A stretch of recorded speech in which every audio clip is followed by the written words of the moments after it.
Hello and welcome to the Hockey Hub podcast. Thanks so much for joining us once again. I'm Adam Pellerin. It is a special edition of the Hockey Hub. A special edition because we're looking ahead to a very special game on Sunday as the Bruins celebrate 100 years since their first ever game. December 1st, 1924. The Bruins beat the Montreal Maroons 2-1 in what was the franchise's first game.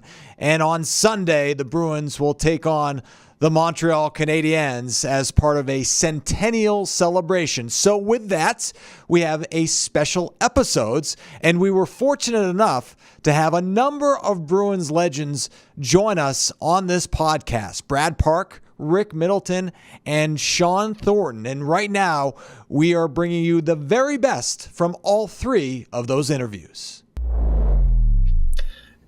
So, obviously, your history in the game of hockey is vast. I'm wearing an Original Six t-shirt. You played for half of the teams on this list, the Bruins, Rangers, and closing out your career with the Red Wings. Let's just take it back to your battles against the Bruins when you were a member of the New York Rangers in the postseason in the Stanley Cup final. What was it like going up against the big bad Bruins? Well, the Bruins and the Rangers in the 60s went from the two worst teams in the league to the two best teams in the league. And, with the rivalry between New York and Boston, the Knicks and the Celtics, the Red Sox and the Yankees, and the Bruins and the Rangers, it was just a natural rivalry. And as the two teams got to be the top ones in the league, they really didn't like each other. If you walked into a restaurant or a bar and you saw, a Boston Bruins sitting in there, you turned around and walked out. It was just that mentality that you had to have. So I guess with that in mind, Brad, so when the trade happens in November of 1975, and for a lot of people, they may not have remembered that blockbuster, you come from the Rangers to the Bruins along with Jean Rattel and Joe Zanussi, Phil Esposito, Carol Vadnais head the other way and play for the Blue Shirts. How long did it take you before you were able to settle in with the Bruins? Well, I think it wasn't the first night. I'll tell you that. The last place that I really wanted to go was Boston because when I was with the Rangers, I was got such animosity in my fan mail that the FBI used to walk me on the ice and off the ice in the Boston Garden because of the threats I would get. So I wasn't too happy when I first heard about it. And then, you kind of get a reality check because you start to get mad that the team that, you belong to didn't want you anymore. And that was the attitude I took. I got a little mad and went to the Bruins and realized it was going to be a shock for them when I walk in the dressing room as well as Jean Rattel. So, but when we got to the rink, the first guy that came out of the dressing room to meet me out, under the stands was Bobby Orr, and that kind of softened the entrance. Yeah, I want to get to playing with Bobby Orr in a second, but just in terms of when the trade happened, doing my research, I mean, you were in Vancouver with the Rangers, and then the next game you played was in Vancouver with the Bruins, which is kind of crazy. That must have been an absolute whirlwind, just an unusual situation to say the least. It was. I mean, we played in Vancouver and we beat them 4-1. I think Jean Rattel was first star and I was second star. And then we go to Oakland and 7:30 in the morning, I get a phone call to come to the coach's room. And right then I knew I'd been traded. Because they don't call you at 7:30 in the morning to talk strategy. And, when I walked up there, I said to Ron Stewart, he opened the door. I said, "Where am I going?" He says, "You're going to Boston." I said, "Boston? I'm going to Boston?" I said, "Who am I going for?" He says, "Esposito." "I'm going for Phil Esposito?" I says, "No, you and Jean Rattel." I said, John Rattellini for Esposito?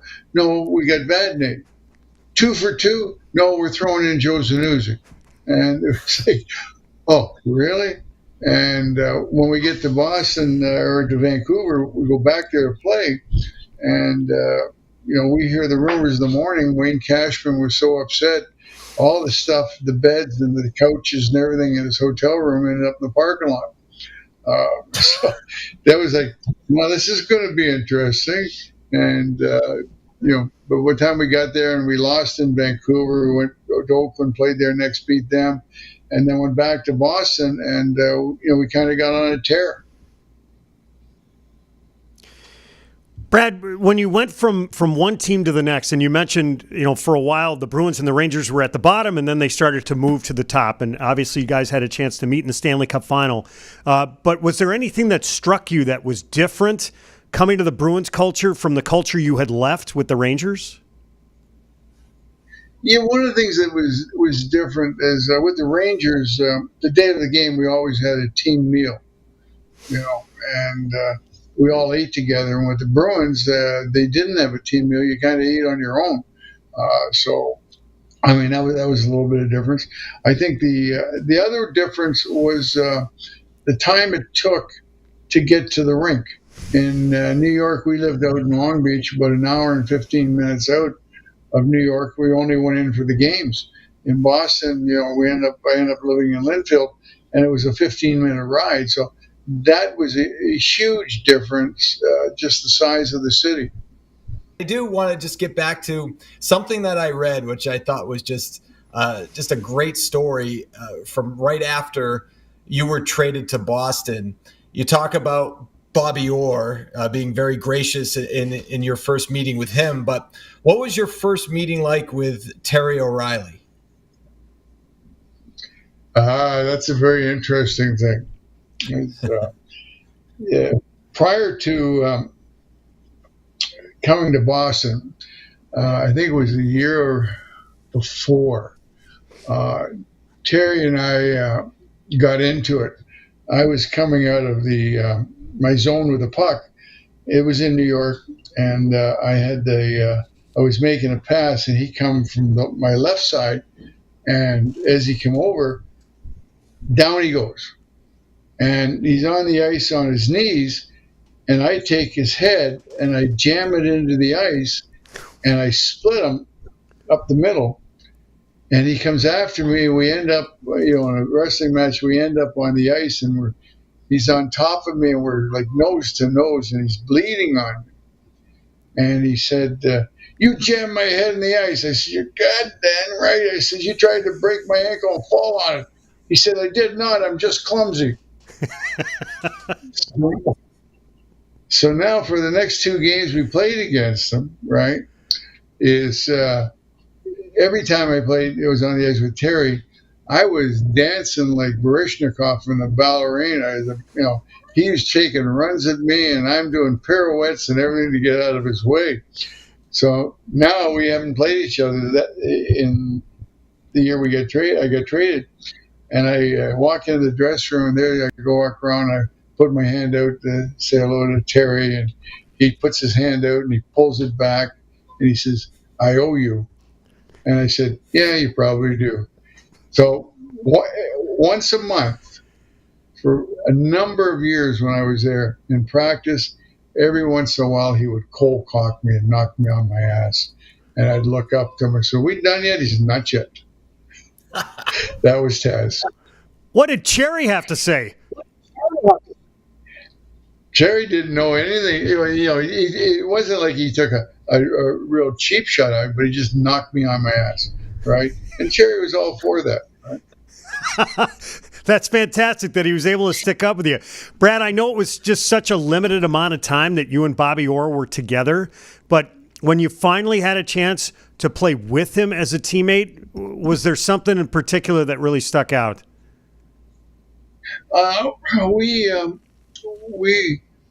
The idea was, as Don Berry said, one of you is going to be on the ice all the time.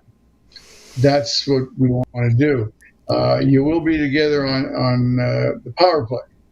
So we were on the power play, and Bobby always played the right sides, and I did too in New York. But but with Bobby, I moved to the left side. And up front, we had Wayne Cashman, John Rattel, and John Busick. You had 5 guys that were very good with the puck, never panicked, could thread the puck through skates, over sticks, between legs. And the power play was just, Bobby, neither one of us would have a problem gaining the zone. So we always got in the zone under control.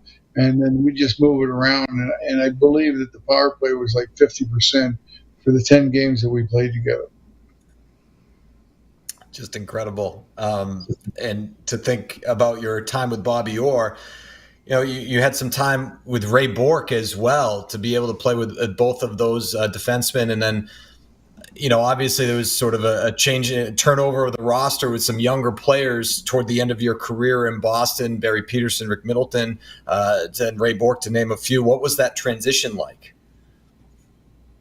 Well, I think when, in the late 70s, going into the 80s, I would come home from the rink, and my wife would say, you want to go play with the kids? And I said, no, I've been playing with them all day. Because they were all kids, very talented. Ray was great to play with. He was like a sponge. I kind of mentored him for 4 years, and he was just absorbed everything. From handling the puck, looking for people, going against the flow, staying on your feet when you had to. So he was just a real sponge about the strategy of the game. And so he was. We also had Brad McCrimmon, who came in with Ray and made a pretty good impression in the Boston team. Barry Peterson came in, and he and Rick Middleton clicked into an unbelievable line. And Mike Krushinski was a young guy that came in and really, made the third guy in that line. We still had the Peter McNabb and the Terry O'Reilly and Stan Jonathan or John Winsick. So they were very forceful line, and they were fun to play with. Since we bring up the names like Orr along with yourself and Raymond Bourque, who you had a chance to play with, if you sort of take a wider view, is it pretty incredible the legacy of defensemen that the Bruins have had in franchise history? I think I don't think there was Eddie Shore was probably the most dominant defenseman, back in the 20s and 30s, and so charismatic. But once they didn't have anybody over the years generally that was, kind of taking the puck for a whirl till Bobby showed up, and Bobby had changed the theme of the game, that the defenseman could control the game, come late, and get into the rush. And Bobby and I are the same age. He's a few months older than I. He came in into the league as an 18-year-old. I came in as a 20-year-old. But it was after us, the one guy that steered the team for many years was Harry Sinden.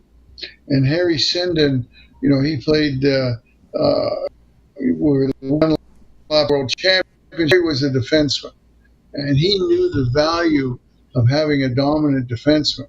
And I think when I got traded here, Bobby was just coming back from an injury, and Harry actually had inside knowledge because he knew he coached Team Canada in '72, the Summit Series, and he knew what type of player I was, what type of player John Rattel was. He also knew what type of personalities we were.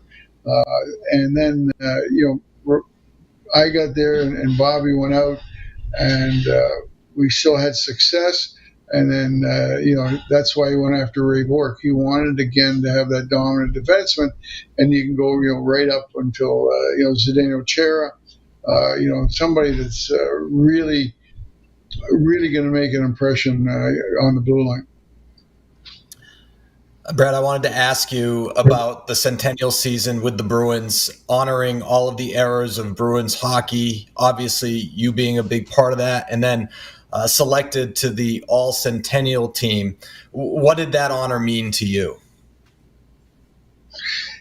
It was an interesting thing. I was living it was in the winter, so I was in Florida, and they were having a big function, and I ended up saying, okay, I'll come up for the opening night and everything like that, but I can't stay for the dinner because I got a doctor's appointment. I got to go back to Florida. And, Charlie Jacobs called me and said, Brad, I'm not supposed to tell you, but you're on the Centennial team. Do you think you could stay over? And I said, Charlie, I think I can now. So it was quite an honor. Brad, when you watch the Bruins or just the National Hockey League in general now, is there anybody that catches your eye that you find yourself watching? Yeah, I think, definitely the Makar out in Colorado is a heck of a player. What I look for with most guys, if they're going to be a puck controlling defenseman, their ability to go back against the flow with the puck. One of the things that I've always said is that when you come around that net, the first thing you see is the first thing they see. So it might not be the right play. So you got to learn to be able to go back against the flow, and you got to hold it long enough till the hole's open. So I look for those type of guys, and then I look for the guys that defensively will not necessarily block shots, but get to shots before they leave the stick. That's closing the gap, and it means that they're in control because they're not backing off waiting for something to happen. They're dictating what happens. Well, Brad Park, we really appreciate you taking the time to join Judd and I here on the Hockey Hub podcast. Nifty, thanks for joining us. What does it mean to you to have your 2002 Paralympic sled hockey team inducted into the U.S. Hockey Hall of Fame? I say it's the icing on the cake. We were inducted into the Olympic and Paralympic Hall of Fame in Colorado Springs 2 years ago, and we thought that was great. And we were saying that, wouldn't it be super if we could get into the U.S. Hockey Hall of Fame? Never really thinking that we would. But, after all these years, over 20 years, it was kind of a surprise that we're getting all this recognition right now. But as my assistant coach, Tommy Moulton, said, we were the spark that lit the fire for sled hockey, really, in the United States, once we won the medal, because we had heard that the program may be cut if we didn't win the medal. We heard that afterwards, not before. And since then, they've won a bronze and 4 golds in a row, and they're the winningest team in the world. Nifty, remind us and walk us through the timeline on how this all came to be, that you became the coach of this fabled hockey team. Well, the great thing is nobody knows this story. And we've been working for 8 years to possibly do a scripted movie. We've had several scripts, but we're about a couple days away from signing up with a company to do a documentary on it. And it's a great story, but I'll give you the short form. It happened with a phone call. A friend of mine back in 2001 called me, early 2001, Paul Edwards. He was on the U.S. disabled ski team. And unbeknownst to me, he was also a sled hockey player. But I didn't know that because I didn't know what sled hockey was. And he called me and he just said, hey, I heard that the U.S. national sled hockey team is looking for a coach because their coach quit after the World Championships last year, and they're going to be the host team in Salt Lake City in 2002 in the Paralympics. Would you be interested? And my head started spinning. I went, wow, that might be great. But then in the next breath, he says, you do know what sled hockey is, right? And I figured if I said no, he'd say, oh, never mind. So I said, yeah, I know what it is. I had never seen it. I didn't really have a clue. All I heard was Paralympics and hockey. And I thought it would be a challenge. It would be a lot of fun. So it took it to the next level. And when I talked to the manager, I told him I was interested, and he had the same questions. But then he went on to tell me that the team had never won a game. They were in Nagano. They won like an exhibition game, but not a game in the tournament. And then the World Championships, they didn't win a game. So now they were going to go into Salt Lake City and without a clue on, what would happen. And they just didn't want to embarrass themselves. And, I looked at it as a challenge, not, no dreams of gold medals were in our heads. Let's put it that way. And reading up on it, Nifty, the only reason the team qualified was because the U.S. was the host city in 2002. Exactly.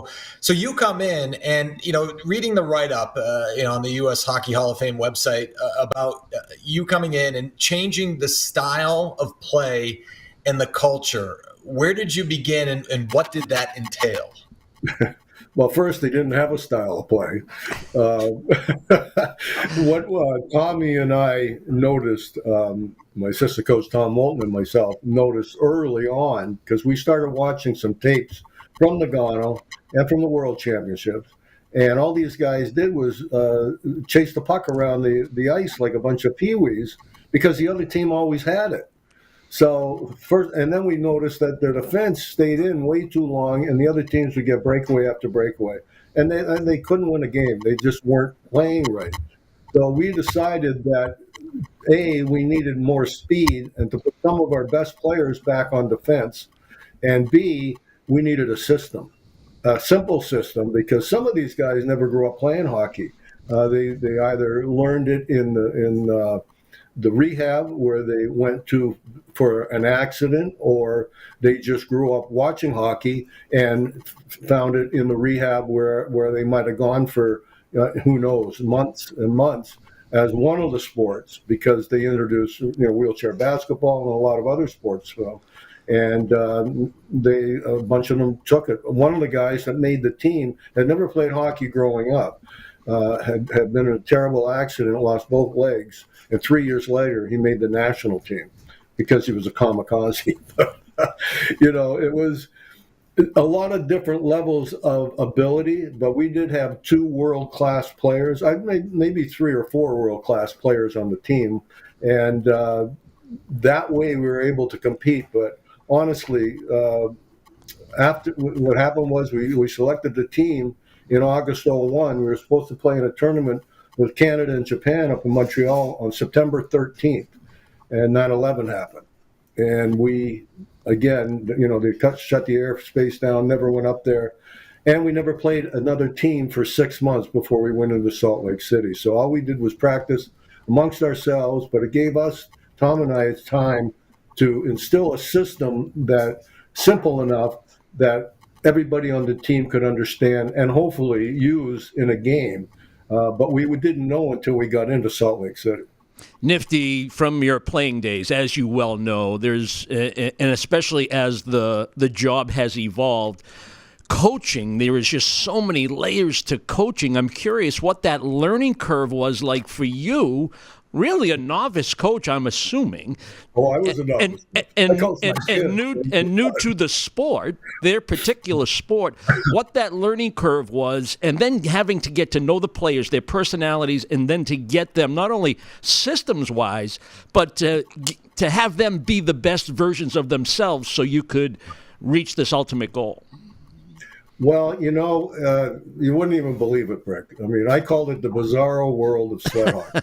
I did not know the beehive I was getting into, because as soon as I was even asked to coach, there was another coach from Chicago that thought he should be king. And who's this guy? Even though he played in the NHL, bringing him in from the outside, and he caused a lot of flack and problems with the team all the way into Salt Lake City. And it's a longer story, and we don't have time here. But as it turned out, almost half of the guys that we ended up selecting, and to his own credit, he ran the Rehab Institute of Chicago, and he got these guys a lot of ice time. They took them to a lot of tournaments, and they developed their skills on the ice. But he didn't skate. He used to coach them from the bench. And almost half of the guys on the national team, we ended up picking from Chicago. And some of them, about 3 of them, were really allegiant to him. So not only did Tom and I have to teach them a system where, some of them were having a difficult time, offensive zone, neutral zone, defensive zone, where do you go on the face-off, all this stuff. We had these other guys off the ice, allegiant to him, and at one time trying to cause a mutiny to get me kicked off as coach. That's the story. I didn't expect that layer to the story. Yeah. That's why it's going to make a great documentary. Yeah. Well, hey, by the way, do you and Tommy have your Screen Actors Guild card? Because when the movie comes out, you're going to have to play yourselves, you know. Well, we've been trying for 8 years to get a script written and a movie done, but we decided, because it's a lot quicker and a lot cheaper to do a documentary. And that way the story will be out there, and then hopefully people will be interested in maybe doing a movie down the road. But no, we just wanted this story to come out and be told. And it's a perfect time with the Hall of Fame coming up. And so, Nifty, obviously, you come home with the gold, but leading up to the gold medal game and whether it's the round robin or any other game that sort of stand out to you where it was sort of like the aha moment that you might actually have something special here? Well, yes and no. I mean, when we went into Salt Lake City, we still had a little disruption on the team, like I told you about. But once we got in, we made sure that everybody was going to play, like they said in the 1980 team, for the name on the front, not the back. And so everybody bought into USA. All the team problems were, I was told, put aside. And our first game was against Japan. Now, as we were saying, they had never won a game, so I was worried that I wasn't even concerned about Canada #1 seed, Norway #2 seed. I figured if we were going to get in the bronze medal game, maybe, I mean, that would be the first goal. We'd have to beat Japan, Estonia, and probably Sweden. And the first game was Japan, and it was at 9 o'clock in the morning, and you could count how many people were in the stands. So we didn't have a big cheering section for us. And the game was 0-0 going in the third period. I turned to Tommy and I said, if we don't win this one, we might as well just go home. And turned out we scored 3 in the third. We won 3-0. And that gave us some confidence. We had a couple exhibition games before that, but you can't put anything on them that we did well in. But the first game of the tournament, and they never beat Japan before. So this was a big win for us. But we're playing the next night against Canada, and it's been sold out for weeks. 6,000 people in the E Center. We went from 60 maybe in the stands on Friday to 6,000.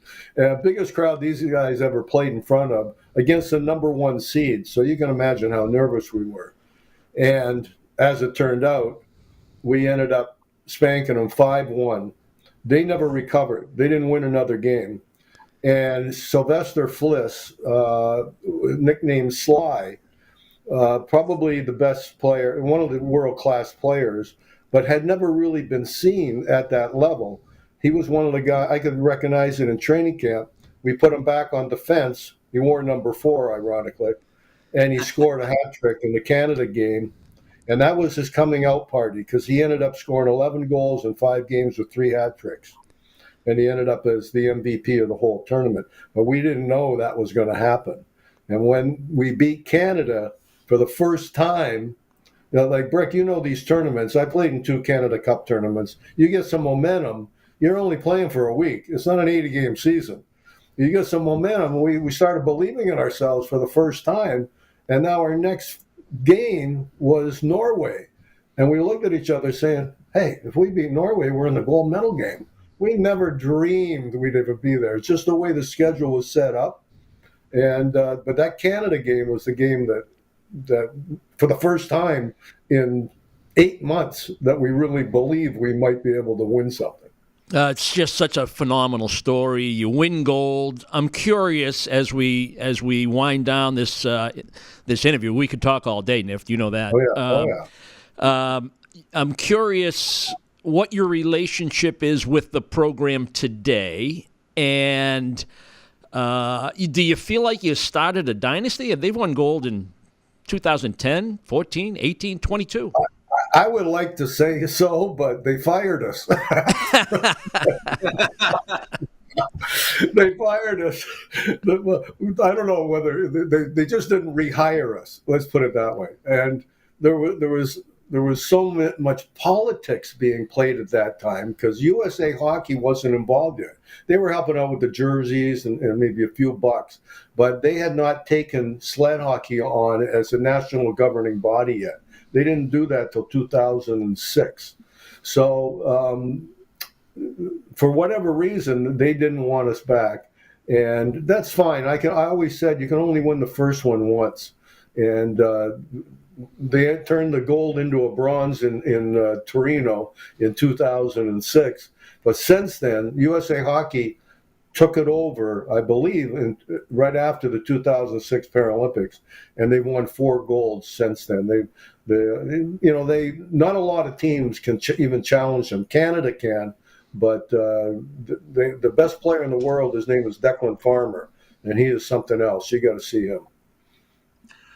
Well, 2002 started it all, Nifty, and that's why that team is going into the U.S. Hockey Hall of Fame. Congratulations. Induction ceremony on December 4th in Pittsburgh. We really appreciate your time. We look forward to seeing you around the Garden soon.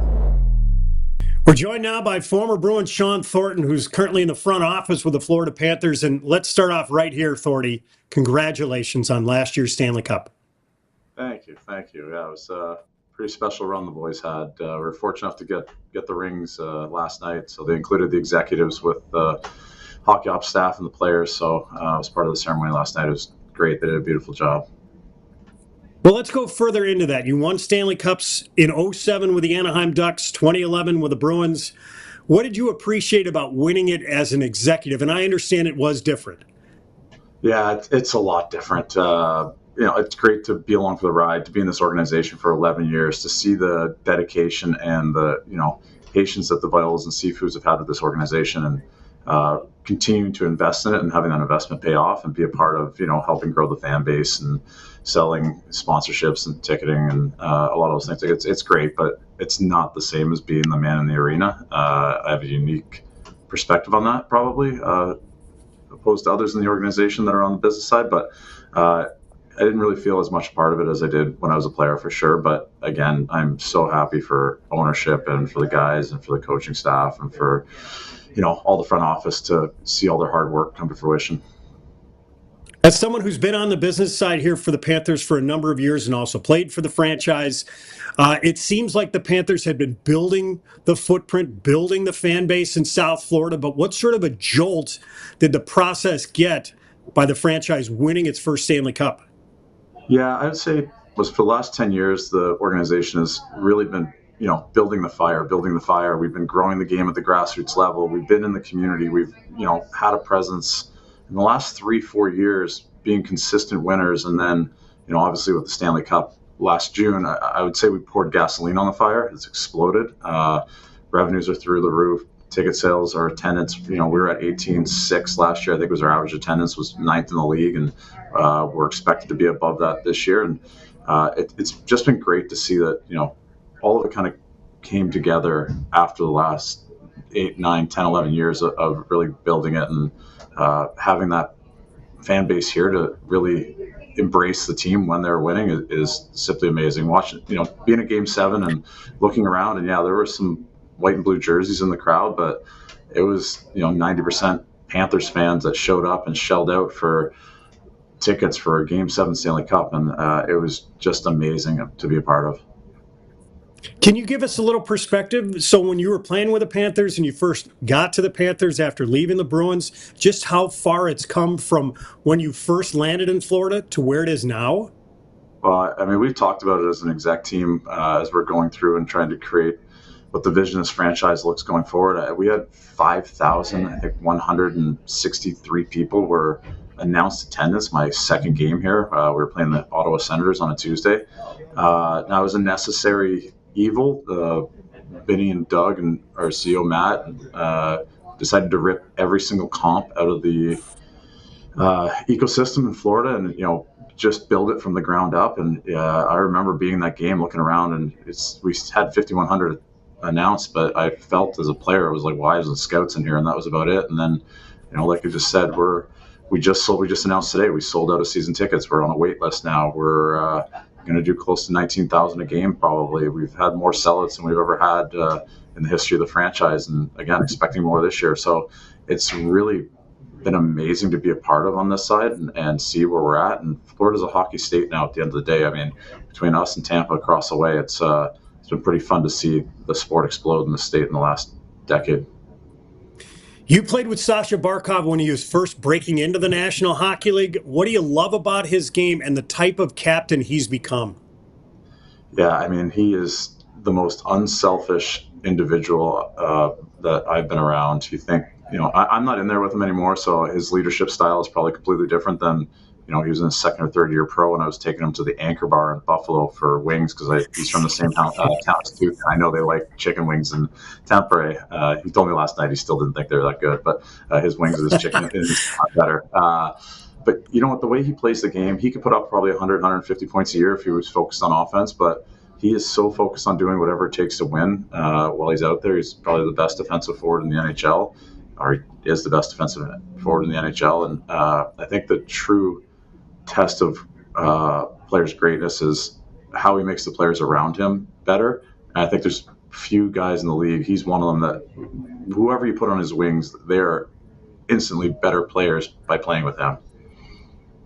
I've talked with countless Bruins guys who had a chance to play with you on that 2011 team. And one of the things that they talk about all the time is how much that you meant to the culture as soon as you got to the Bruins and then the team winning the Stanley Cup in 2011. I guess with that in mind, when you saw Billy Zito jump on as the general manager of the team, how did he really influence the culture and what we see now from the Panthers? Oh, I mean, he's had his fingerprints all over it, right? The way he has been able to look for character individuals while balancing the analytical side of it and finding some of these guys that are, I don't want to say diamonds in the rough, but maybe reclamation projects that have come in here and score 30, 40, 50 goals. It's been truly remarkable to witness. Now, I'm completely on the business side. I have absolutely nothing to do with the hockey side, so I'm not in there on the daily and seeing how he thinks about that and builds it. I'm kind of on the outside like everyone else, just looking in. But they're champions for a reason. It looks like the culture in that room, being around the guys a little bit that I am, they genuinely look like they and seem like they want to play for each other and are just good character individuals that can play the game. Well, I recognize you're on the business side and you're not a part of hockey ops. How important was it to get Sam Reinhart back in the fold and re-signed? It seemed pretty important from the outside looking in. Yeah, like honestly, I didn't have. I'm completely genuine when I say I'm not on any of those conversations. But obviously, he was one of the top goal scorers in the league last year. He's a key cog for this machine that they have, and they've done a really good job, in my opinion, of wrapping up core guys for the prime. Looks like the prime of their career, and having this core together for the foreseeable future that bodes well for the organization as a whole. You went through it the season after with the Bruins. What's the challenge of trying to repeat? For me, the season after we've been to the finals 2 years in a row here, right? So it was the physical test of keeping your body ready to go night in and night out. And mentally, we think I thought I was invincible as a hockey player, and you just show up and keep going. But that grind wears on you, and really taking the precautions to make sure you get the amount of rest you need to, condition yourself in the off season. What it looks like, the guys are in phenomenal shape. So I think just the wear and tear on your body and being able to maintain optimal conditioning and avoid injuries throughout the year were key for us. And then the mental side of it too, just making sure you're fresh mentally every single day and there's no lulls, especially as you're going into a long grind. Bigger challenge mentally or physically? I actually go back and forth in my head on that all the time. I don't know. It's both. I have to ask you a couple of questions about the Bruins before we spring you. If I had No told worries. you and Gregory Campbell, who's in the Panthers organization in 2010, that Brad Marchand was going to be the captain of the team, how would you have responded? I would have said he has some growing up to do, but his competitiveness could get him there. And he has grown up a lot. He'll admit it. And I'm extremely happy for him. I was fortunate enough to come back for his 1,000th game last year. His wife invited me, and it's so great to see where he has ended up. And I got nothing but the kindest words to say for Marshy. He's been an ultimate professional. Even some of the antics. I think the antics used to take away from how great of a hockey player he was when he was younger. But I mean, he was a difference maker from his first year on the ice. I mean, there's no secret that he only played 14 games with me and Soupy for a reason. He was better than us and deserved to go up and play with Bergie. So the other thing that, in talking to some of your teammates about Gregory Campbell and his relationship with Marshy, he said, I think the quote that I got from one player was, Soupy is relentless. He constantly gives it to Marshy, still gives it to him. What's he giving it to Marshy about? I don't know, actually. I haven't been around that part of it. Again, Soupy's on the hockey side. I saw him last night. It's probably the first time I've seen him in months. I think those two constantly banter, though. They always did. They sat beside each other in the locker room. They're pretty close. So I'm sure it's a back and forth, not just Soupy giving it to him. I'm sure Marshy's giving it back just as hard. So I know you tell stories in the past about your Stanley Cups and some of the bouts you had. You were one of the best technical fighters of all time in the National Hockey League. But I want you to walk us through your penalty shot goal in 2012. Yeah, amazing. I never got a shootout opportunity after that from any coach. Walking through it, I mean, I had pulled it off in practice a bunch of times. I could also go back to the forehand on that move if I wanted to. And I asked Timmy Thomas and I asked Tuukka, I'm like, should I try it? And they were like, yeah, you have to. And listen, I don't think anyone was expecting it. If I didn't pull it off, I didn't disappoint anybody. Nobody was expecting it anyways. And if I do pull it off, I mean, maybe we'll be talking about it 11 years later. So, a bit of luck there too, but I knew I could pull the move off. I just didn't know if it would go in. Did you needle Claude at all? Like, hey, how about the power play? Let's go. Not the power play, but when we got to shootouts, I'm like, you've seen it in practice. You've seen it in a penalty shot. Like, really, you're getting the sixth defenseman to go before me? I'm not that bad. I just proved it. But anyways, I get to retire 1-for-1, so I'll take the win. So the other thing I need to ask you about, Big Papi, David Ortiz, was telling a story to Nikita Zadorov when those two had a chance to meet for the first time this summer at Fenway Park. And Papi tells a story, and I think you're giggling because you know where I'm going. He said that you left him tickets to a game, and you told him that the minute he walks in, I'm dropping the gloves with someone. Break down the story. I love it. I go to his event every year his golf event every year down here in Florida, and the story changes a little bit every time he tells it, but the premise of it is right. I did leave him tickets. He came to a game. I think we had dinner like a week before too. And anyways, he was in our locker room right before the game to say hello, or in the training room, and we hugged it out. And he's like, "You gonna fight for me tonight, big boy?" or something along those lines. I don't remember it. And I was like, "I don't know. We'll see." And it just worked out. The timing that. We were down 2-0, I think. He just got to his seats, and I squared off with kid Tim Jackman right in front of him, like the minute he sat down. So he's convinced. I've told him it's not wasn't orchestrated, but he's convinced I did this for him. He's the best. The next day, he sent a bat to my house that said, like, "You are a bad man," or something like that, and he signed it. He's been a friend for a long time, and I love that he still remembers it and still tells the story. He's such a good dude. Well, I'm glad that you clarified it, because in my head, the way he told it, I'm envisioning that he sits down and then all of a sudden you jump onto the ice. And I was going to ask, like, who was the unsuspecting character who had to face you for that? No, we had fought before, and in this instance, he didn't really have a choice. But yeah, it was a little coincidental. But Papi still doesn't believe me. He's like, "No, you did it. You did it for me. You did it for me." So I love that guy. See, it doesn't, you can't let truth get in the way of a good story. Right. Thorny, thanks for taking the time and being so generous with your time here today. Good luck this season, and we look forward to seeing you here down the road. Thank you. Good talking to you. And that'll wrap things up for the Hockey Hub podcast. Thanks so much for joining us.